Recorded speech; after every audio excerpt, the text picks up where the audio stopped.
اعوذ باللہ من الشیطان الرجیم بسم اللہ الرحمن الرحیم والذین هم لفروجهم حافظون الا علی ازواجهم او ما ملکت ایمانهم فانهم غیر ملومین آمنت باللہ صدق اللہ مولانا العظیم۔ سورہ مومنون کی آیت نمبر 5 اور 6 دو آیات مبارکہ کی تلاوت کی گئی۔ ان آیات مبارکہ میں بھی اللہ رب العالمین نے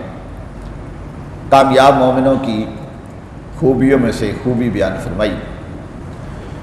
فرمایا اللہ نے والذین هم لفروجهم حافظون، اور وہ جو اپنی شرمگاہوں کی حفاظت کرتے ہیں۔ کامیاب لوگ وہ ہیں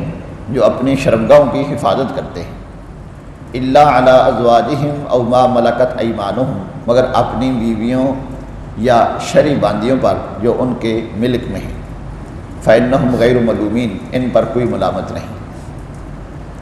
ان دو آیات مبارکہ میں یہ بیان کیا گیا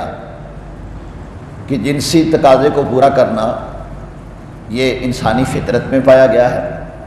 جس طرح ہر انسان کھانے پینے کا محتاج ہوتا ہے، اس طرح جنسی تقاضا بھی پورا کرنا یہ ہر انسان کی ضرورت ہے۔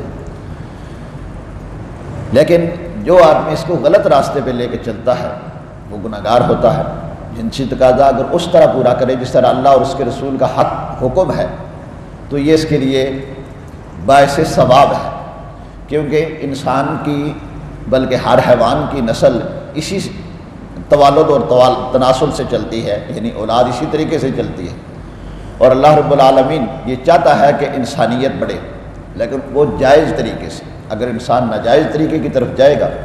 تو یہی طریقہ کار اس کے لیے جہنم میں جانے کا باعث بنے گا۔ جس طرح شروع میں بتایا گیا کہ انسان کو بولنا یہ انسانی فطرت ہے، ہر انسان کو اللہ نے بولنے کی طاقت جو عطا کی ہے تو بولے گا بھی۔ اب اس کو اگر وہ اچھا استعمال کرتا ہے اس زبان کو تو یہی زبان اسے جنت میں لے جاتی ہے،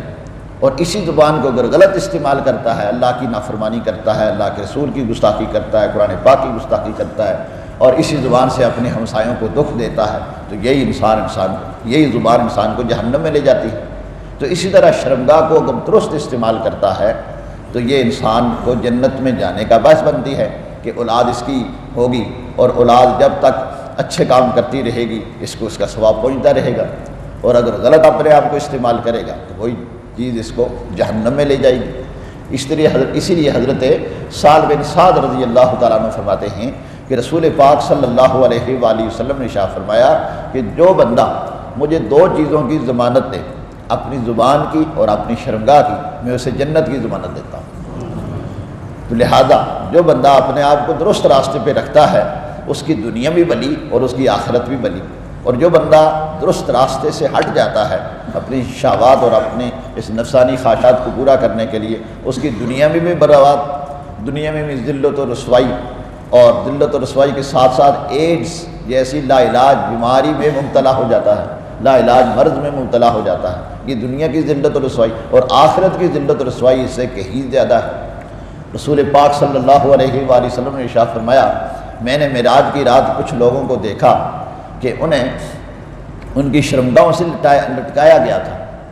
تو میں نے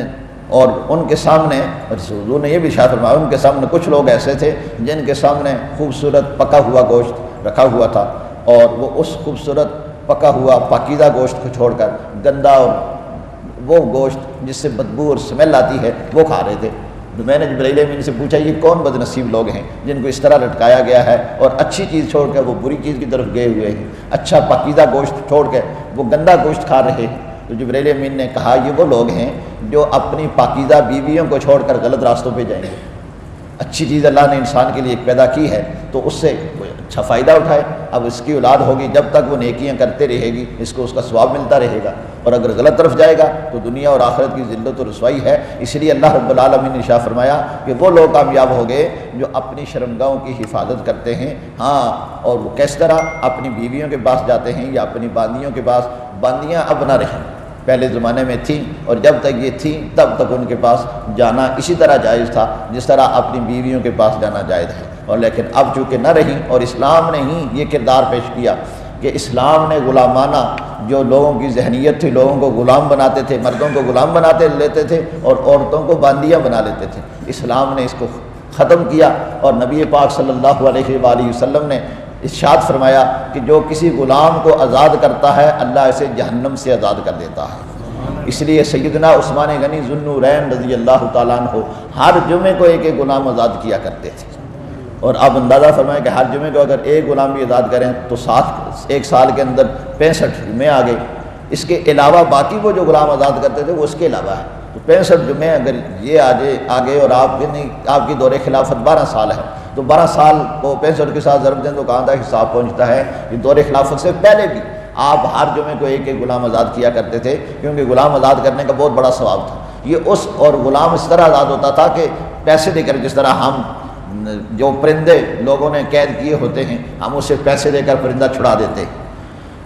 یہ اس نیت سے کہ جناب یہ پرندہ آزاد ہوگا تو یہ ہمیں دعائیں دے گا۔ تو اسی طرح اس وقت جس طرح آج جانوروں کی منڈیاں لگتی ہیں اس طرح وقت انسانوں کی منڈیاں لگتی تھیں، اور بڑے بڑے امیر لوگ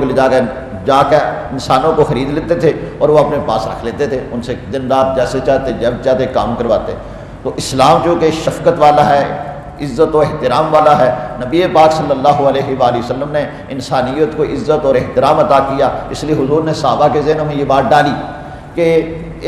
یہ کام کرنا بہت بڑی نیکی ہے، لہذا عورتیں اگر کسی کے پاس باندیاں ہیں انہیں بھی آزاد کرایا جائے، اور مرد اگر کسی کے پاس غلام ہیں تو انہیں بھی آزاد کیا جائے۔ اسلام کا یہ بتایا ہوا اصول جب اقوام متحدہ بنی تو انہوں نے کہا یہ اصول تو بہت اچھا ہے، اسے اپنانا چاہیے۔ اقوام متحدہ میں پھر یہ قانون پاس ہو گیا کہ اب کوئی کسی سے کوئی بندہ نہیں خریدے گا اور نہ ہی کوئی کسی کو غلام بنائے گا۔ اسلام پہلے یہی چاہتا تھا اور اسلام نے اس کی مزید توثیق کر دی، اب نہ یہ غلام ہیں اور نہ باندیاں ہیں، اس کے علاوہ بیویاں ہیں، لہذا اپنی بیوی کے پاس جانا یہ شریعت کا تقاضا ہے، اور اپنی بیوی کو چھوڑ کر غیر راستے پہ جانا یہ برائی کا طریقہ ہے، دنیا میں بھی ذلت و رسوائی ہے اور آخرت میں بھی۔ اللہ نے کامیاب بندوں کی یہ خوبی بیان فرمائی کہ وہ اپنے آپ کو نفسانی خواہشات سے بچاتے ہیں۔ اللہ رب العالمین ہمیں نفسانی خواہشات سے محفوظ فرمائے اور